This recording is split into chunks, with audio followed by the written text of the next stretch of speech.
Hi guys, and welcome back to 8 Pine Horsemanship. Today we're going to be working on lunging.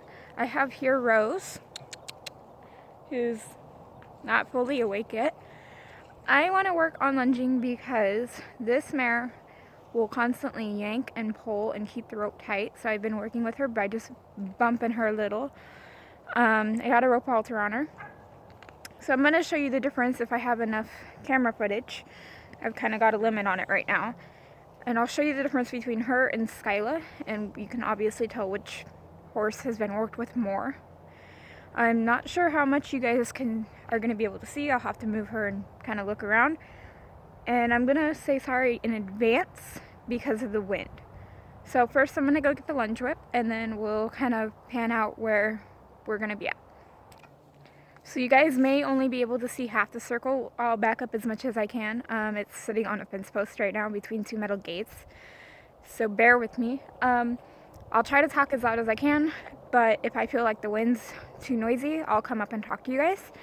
And hopefully I won't have to do a part 2 with Skyla, but if I do, then that should come out sometime probably next week or the week after, because we're supposed to start getting a whole bunch of snow tonight, and I don't like to do groundwork where there's a lot of rocks when it starts to snow, because it builds up a lot of ice. So yeah, sorry, I ramble. I'm still not used to the whole filming thing, so please bear with me. So again, this is Rose. She'll be 4 in June, and she's been here for a year of training, and they're going to be here another year. These are the first 2 horses I have ever trained completely. I've done a lot of halter breaking, a lot of groundwork with foals that we used to buy mares off the slaughterhouses, or not off the slaughterhouses, off the sale yards that were going to slaughterhouses, and they would come pregnant and with a baby by their sides. So for us to make some money to keep our own horses, we would buy them, train the babies, sell them, and sell the mares off as brood mares or as riding pleasure horses. My grandpa would retrain them. So I'm going to shut up now and get started.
So I don't know if you can tell or see, but at the walk and the trot, she's really loose on that line. The canter, she doesn't want to pick and hold, so I do have to get after her. So I give her one warning, or I mean not one warning, one ask, one warning, pretty much 2 asks, and then a tell by giving her a little walk on the butt. But before I did the walk on the butt, she picked up, so I left her alone. The canter is where she's really harsh on the line, and it's normally like this. The walk and trot is like this. So every time she does that, I just pop the lead rope a little bit and kind of bump her nose in. And if I have to, I'll completely stop her and yield her butt and make her back up, and I'll put a lot of energy into it to where it's not harsh, but it's like really fast, intense movements, so that she figures out. And if I don't pick up the canter and keep it, and keep a loose line, at least where there's, where it's not yanking on my hand, then I'm gonna get, I don't know how to explain it. Then I'm gonna get a little, not aggressive, like where I'm hitting on her, but aggressive in my movements to kind of say, hey, pay attention, do what's asked. She's been here for a year. She knows exactly what I'm asking. I've always lunged them on a lunge line. That's how I broke them with the saddle, is I did it on a lunge line, so that if they wanted to buck, I let them buck. People say, don't let them buck, don't let them buck. It teaches them to buck. I find the more you let them buck, the more they don't want to buck. The more you try to stop them to buck, the more they buck. And it might just be with these 2. Like I said, these are the only 2 I've trained, so maybe it's just with these 2. I don't know. All horses are different, so don't quote me on anything. I'm just saying. Come on, Rose.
So the reason I popped at her right there is I went to ask her to keep cantering, and she pretty much said no, and then got further out on the line, so I didn't get mad.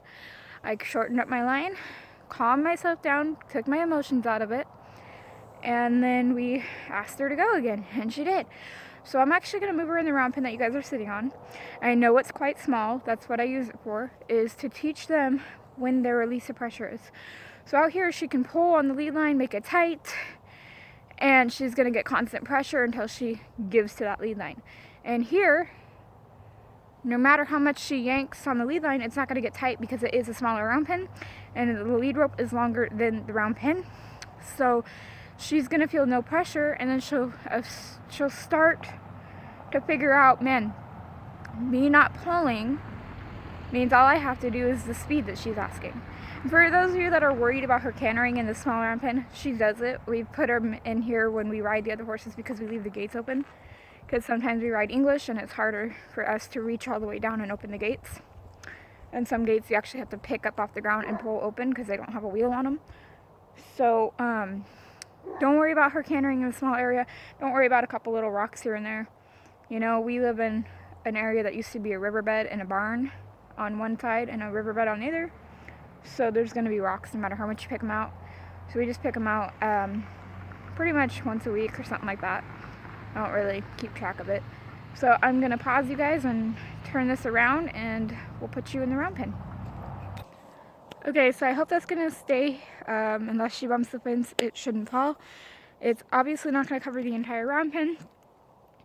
The other thing I'll show you, if I have enough battery, or not enough battery, enough film time, is I like to teach them how to turn and stop at the fence.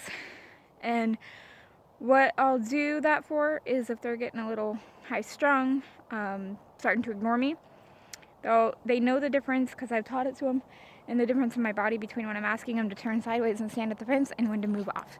So I'll have to show it to you on that side, but first we're going to do the lunging process.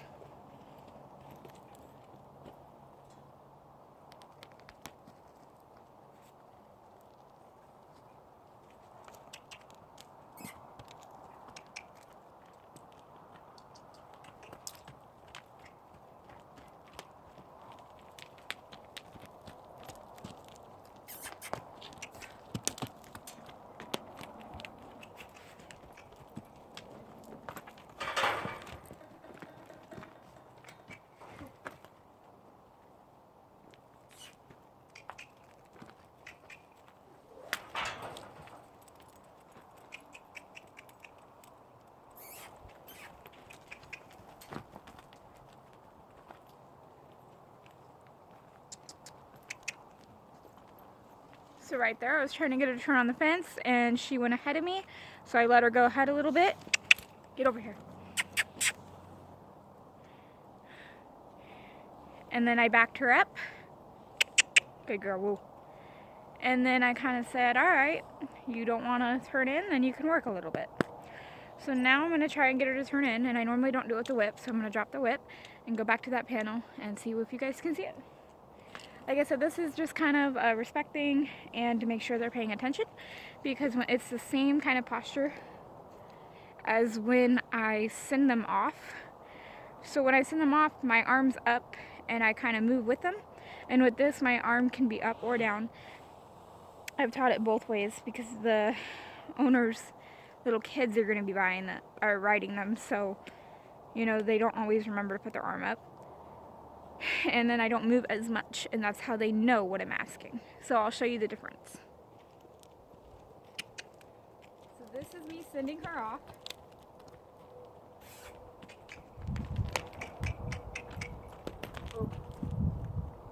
And this is me putting her on the fence.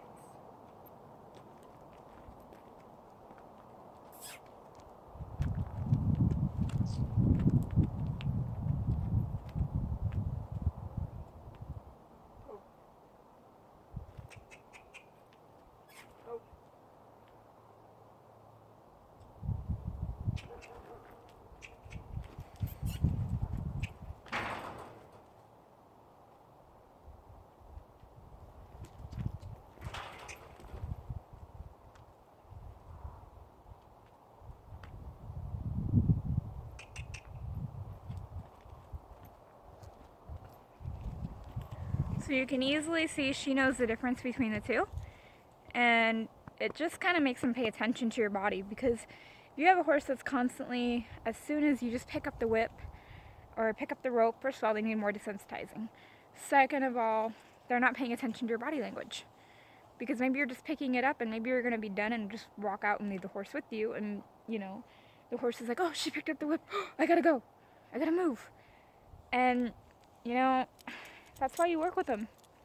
On a day where it's gloomy like this and cloudy, maybe even raining or snowing just a little bit, where it's not pouring down, where I want to ride, but it's too cold, I'll just do some groundwork.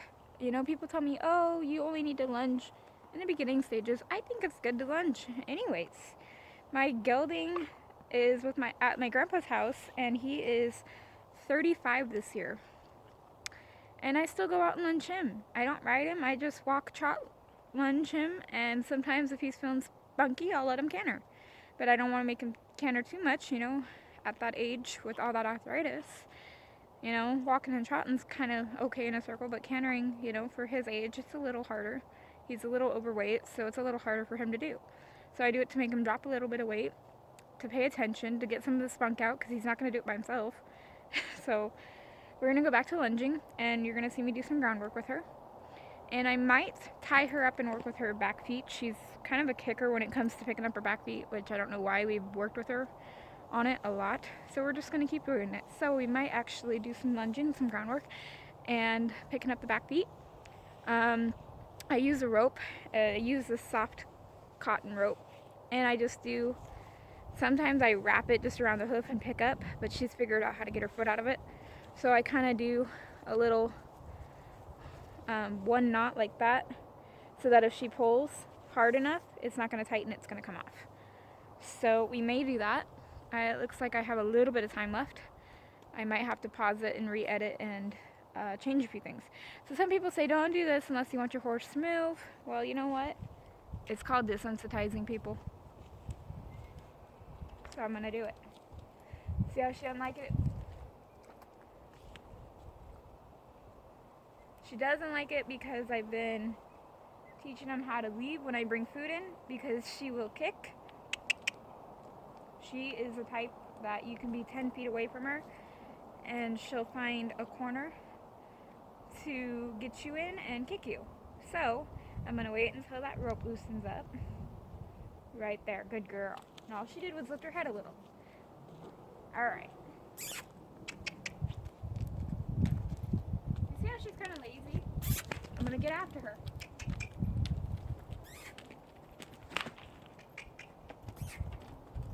Remember, I ask, tell. So that tell is that spank. Step back, swing, push her on the fence, and then get her out.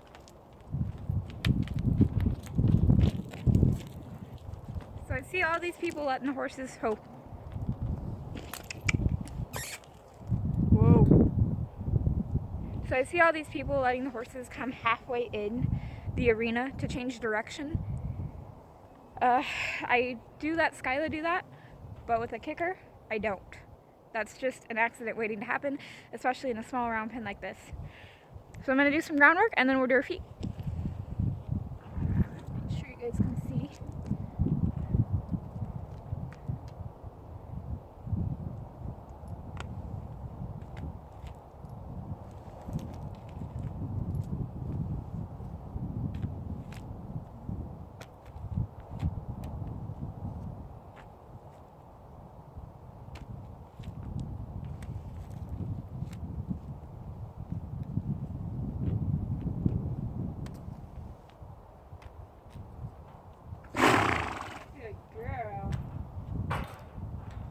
Now I know she sneezed just because she needed to, but it is also a sign of relaxation.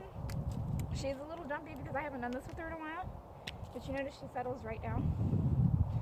So before I go to doing your feet, what I'm going to do is I'm going to pick up each foot. Good girl. See, I don't know if you guys can see that back foot. Whoa. Whoa. So I'm going to see if she needs to be tied up for this. And if she doesn't kick out, she doesn't need to be tied up, but I might do it anyways just to show you guys what to do. Now, it's not a pickup that I can clean out her foot, but she lifted it when I touched. You guys got to reward those little steps. If you don't, if I would have kept going, she more than likely would have started her kicking game. So you got to give rewards. It's like a kid, you know. Maybe they put away 3 dishes. You don't yell at them because they didn't put away the whole cupboard. You got to start small. Do the other side.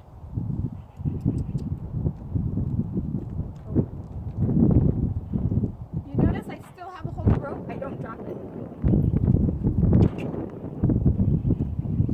The reason I don't drop it is she goes to kick out right now. I don't have her tied up and I don't have a rope around her leg, so I can swing this little leather strap right here and get after her and make her work and chase her butt away. So if she goes to kick, she's not going to kick me.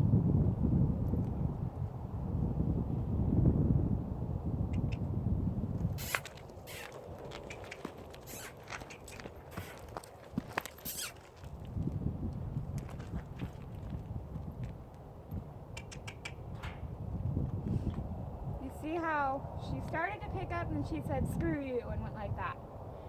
So I didn't have the rope in my hand properly, but I still got her moving as soon as I could.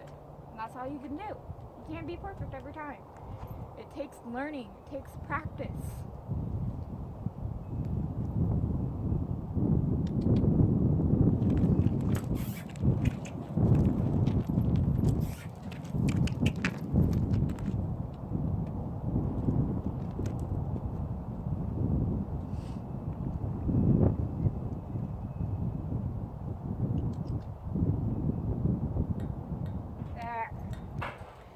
Now, that time she let out a little kick, but she let me hold on to her hoof. Oh. The other 2 times, as soon as I went to grab and I barely touched her leg, she kicked out. So I'm going to go get the smaller rope and I will film here in a second. I got to save as much time as I can, so I'll be right back. Okay, so the only reason I'm going to have her tied up when I'm doing this is I don't have another person to hold her. And the other reason is most of the time when farriers come out to our property, our horses are tied and we're going and getting the other horses while he's doing that horse. So to teach them to be tied while you're doing their feet is a good thing because they're going to be doing it. And I also, when they get advanced enough and understand enough, I'll do it completely out in the pasture with no halter or anything. I'll just go out and pick out their feet. So, I mean, you got to start small. You can't just go up and do it. Obviously here, you know, she could get her butt on me and kick. She's not aggressive. I think the owners just bought her when she was 1 and left her out on a, I think he said 260 acre ranch. Never touched her. And the guy who supposedly halter broke him, you could barely pull on the lead rope like that to get him to walk forward and they'd both shoot up in rear.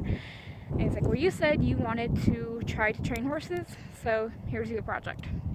2 years later, we're going on our 2nd year. So next summer, they'll be going back home. So people think that's a lot of time. It's really not.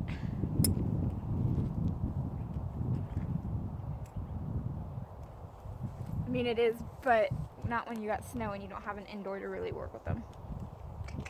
Back up.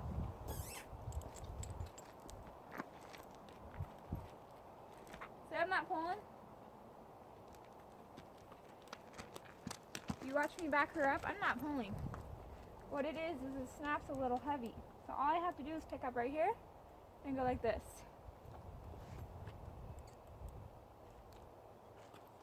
And of course, you know, it doesn't start off that way.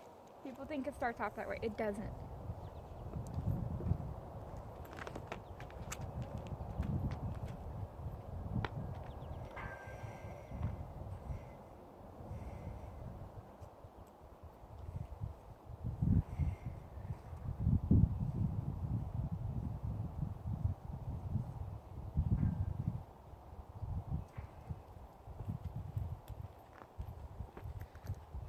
So another thing you'll see is I tied her to the bar.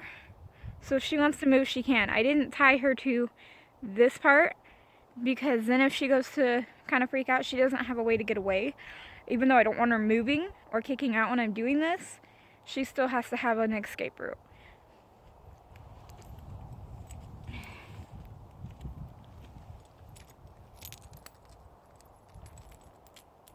So it was this leg she was kicking out with, so we're going to start with it.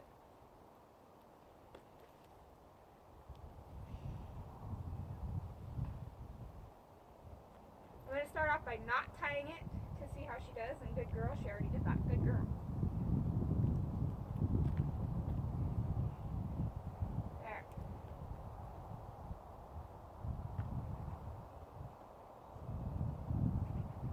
Good girl.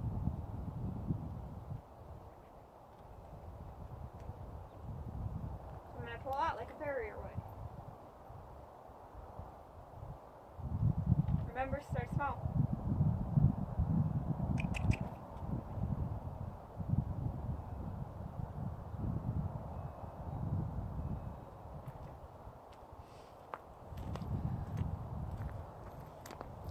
So by me getting after her those first few times right here on the ground, she learned, hey, that's not the right answer. So you see how she'd pick it up quick and kind of jerk it, and I didn't jerk it back down until she stopped.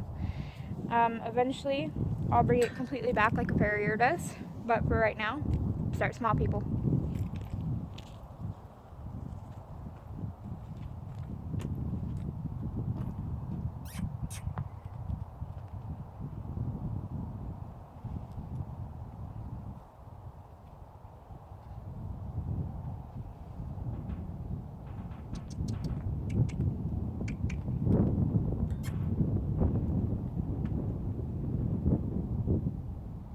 There.